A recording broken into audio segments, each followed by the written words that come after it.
Alright, so firstly, I would like to say that, do you mind if I don't use the mic? Is it fine? Yeah. Alright, so I'm not going to use the mic because I like using my hands. So yeah, anyways, firstly, I'm really pressured because to be speaking after such established individuals such as Ms. Felicia Ishak and as well Mr. Reuben, and of course, before another really good speaker, which is Joanne, I was shocked when I first received the invitation to speak here today. My good friend Bernard said, "Hey, Jerald," and I was like, "Yeah, sup, man?" And he was like, "Hey, do you want to come speak at Speakout? We think that you can do a good job." I'm like, "Me? Really?" There's so many other individuals in this school, so many other leaders, all in their own right, that I think are much more respectable, much more deserving of this spot right here than me. But since they have accepted the opportunity to share with you what I think about leadership, I think that I should do it with my utmost sincerity and utmost genuinity. And perhaps today you might learn some things about me and my thoughts about leadership that you might not have known earlier. Do note though that in this speech, I'm not telling you what is leadership. I'm not preaching to you. I'm saying when I speak about leadership, you as individuals got to criticize every single word I say. If what you think I'm saying is all fluff and no content, that's up to you. And it's your opinion. I want you, after this, to know where you stand in terms of leadership. Because firstly, the first and most important thing about leadership is understanding where you stand.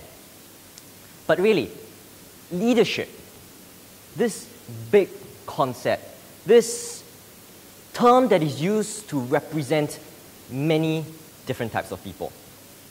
Some say leadership is about leaving a legacy behind. Something that I've learned in the previous leadership camp that I went to, connecting leaders in camp held here in VJC. They said leadership is about leaving a legacy.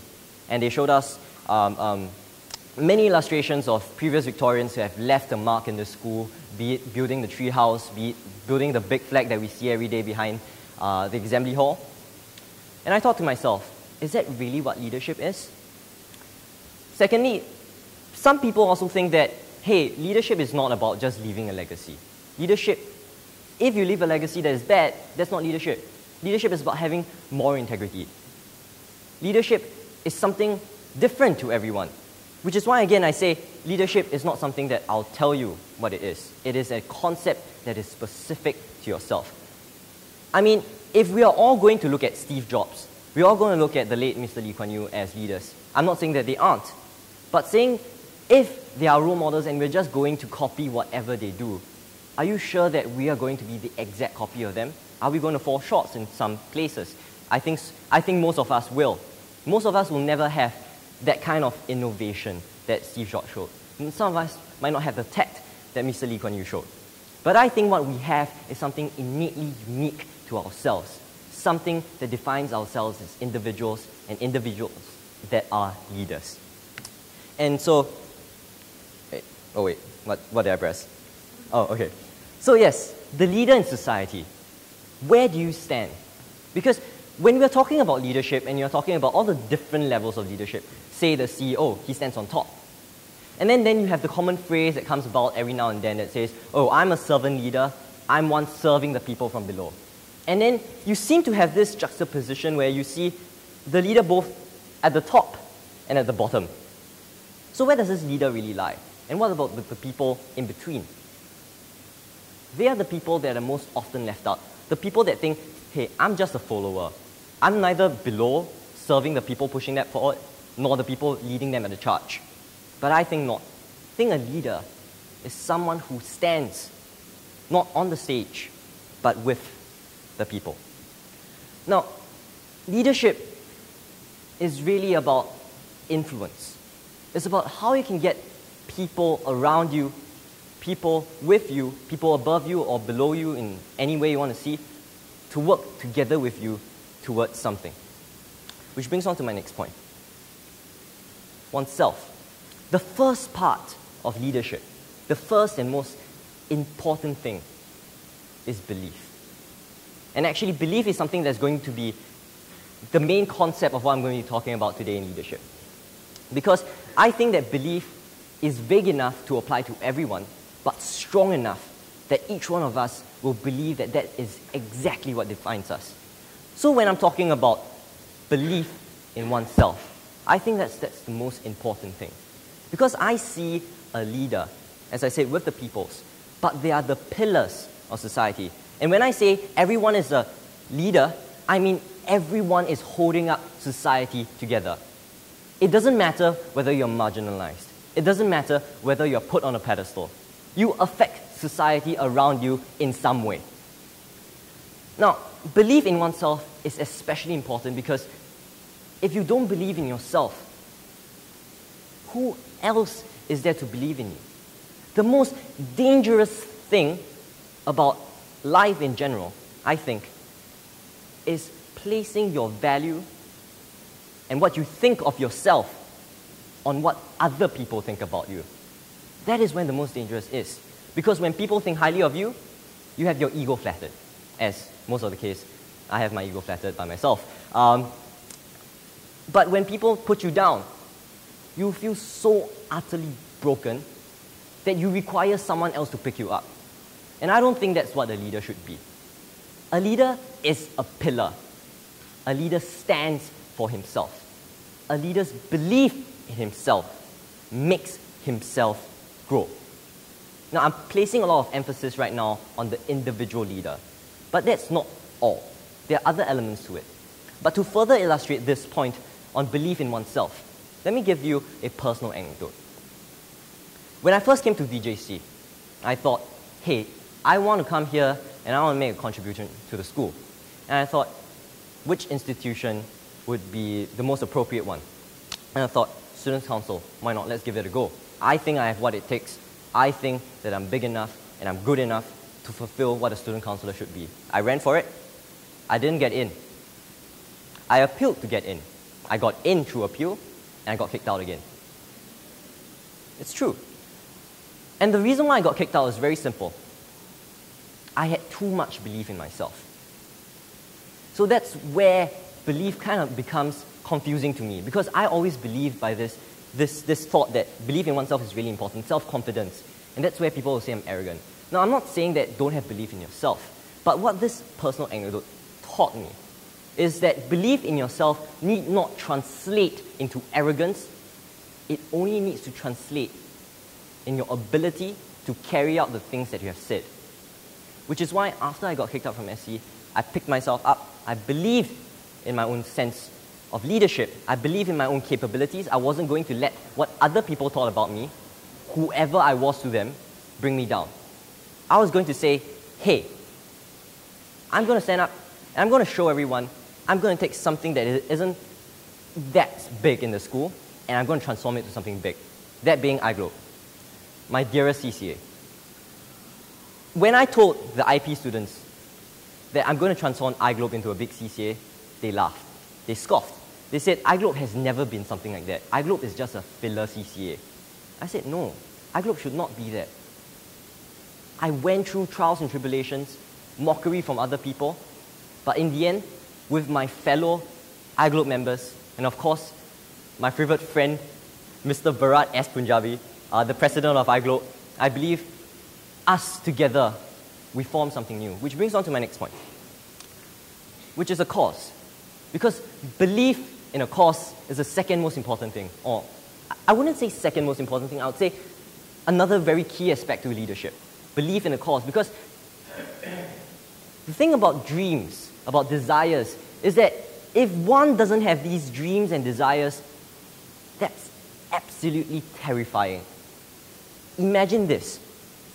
You live on Earth. You exist. You have no goals, no end point that you want to meet.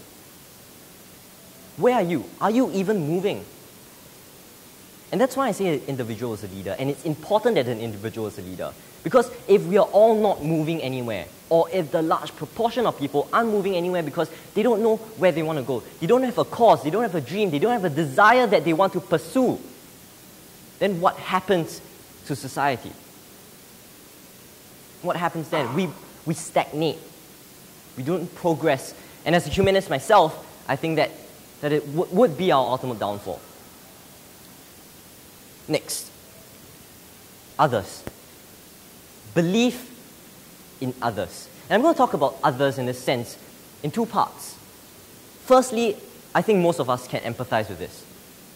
People who say negative things towards you, people who say, hey, you're not good enough.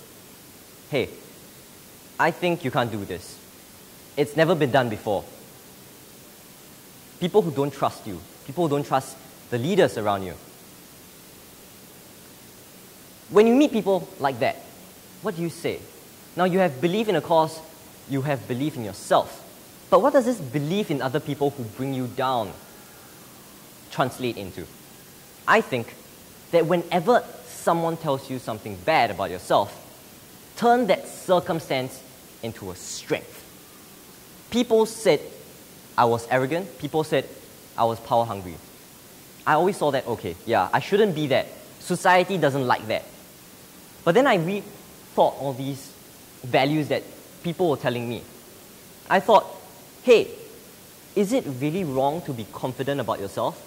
Is it really wrong to believe that you have the capabilities, the ability to lead a CCA, and therefore you say, hey, I want to aim for that top spot because I think that I have what it takes? I think desiring a certain position, desiring something, a dream, a cause, or whatever, is fine. If we are arrogant, if we are doing things that are perhaps a little bit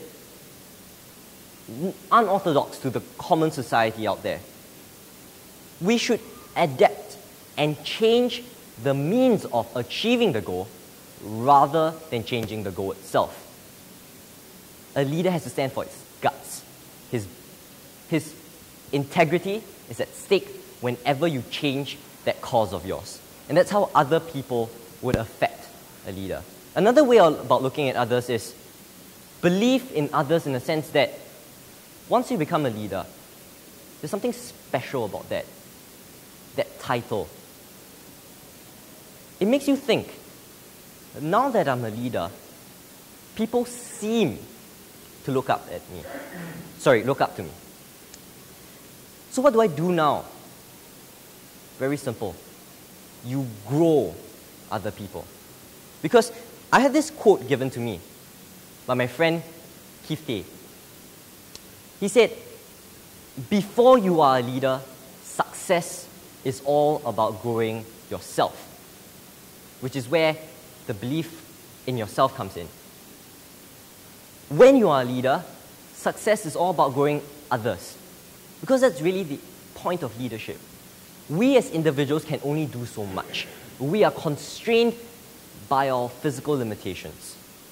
But together with a community of leaders, inspiring the people around you, working with you to be leaders, even the people who say negative things, inspiring them to be leaders in their own right makes the society progress together.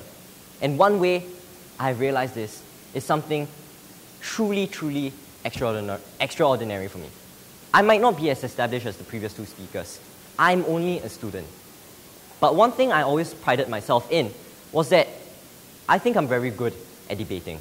I think I'm very good at this particular conference called Model United Nations, as some of you might know. I've won best delegates locally and internationally. But where does it go then? I felt lost after a while. I said, why not just stop? I've already attained all that there is to be attained in this circuit. So where do I go? I found myself at a loss. And then I came to iGlobe. And then I saw the people around me. I said, why not? Why not train people? Why not get them to attain the levels that I've gotten, or even supersede me?